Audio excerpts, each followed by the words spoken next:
মাম্মা বলো। কিন্তু তোমার ছেলেও বাড়িতে নেই, বাপিও বাড়িতে নেই, তা তুমি কি রান্না করলে? আজকে তো সানডে।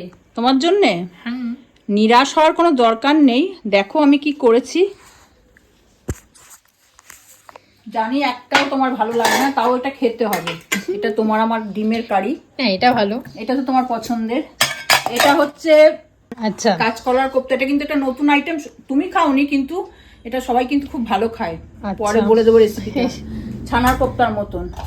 আর গরম পড়ে গেছে, হ্যাঁ। টক ডাল করেছি। হুম। এগুলো একটাও পছন্দ না? না, বুঝতে একদমই পেরেছি। না। আচ্ছা আচ্ছা। এটা একটু বাবা বাঁধাকপির তরকারি করেছি। এটা ঠিক আছে। হ্যাঁ, তুমি আমি খাবো, কারণ ওরা তো কেউ খায় না। আজকে তোমার বাপি মিমো কেউ বাড়িতে নেই।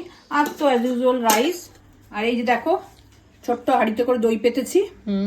তুমি যদিও মানে টক দই পছন্দ করো না আমি জানি, কিন্তু এটা কিন্তু গরম পড়ে গেছে, খাওয়া কিন্তু খুব দরকার। আর কিন্তু সারপ্রাইজও আছে। হ্যাঁ। একজন আসছে আমাদের বাড়িতে, আর সে তোমাদের জন্য দারুণ দুটো টেস্টি ডিশ নিয়ে লোটে আসছে। ঝুরা, যেটা আমরা বাড়িতে করিও না আনিও না, সেই লোটে ঝুরা আর মাটন। হ্যাঁ আসছে তোমার জন্য, মিমো আসছে মিমোর জন্য, আমি তো আছি। আমার তো মাটন থেকেও লোটে ঝুরাটা বেশি ভালো লাগে, মানে শুনে আর কি জিভে জল চলে আসছে। আর বলতে বলতে দেখো লোটে মাছের ঝুরা অলরেডি চলেও এসেছে, ওপরে তেল ভাসছে, দারুণ টেস্টি দেখে মনে হচ্ছে। আর সঙ্গে মাটন কষা। আজকে সানডেতে আমাদের মা মেয়ের লাঞ্চ একদম জমে যাবে।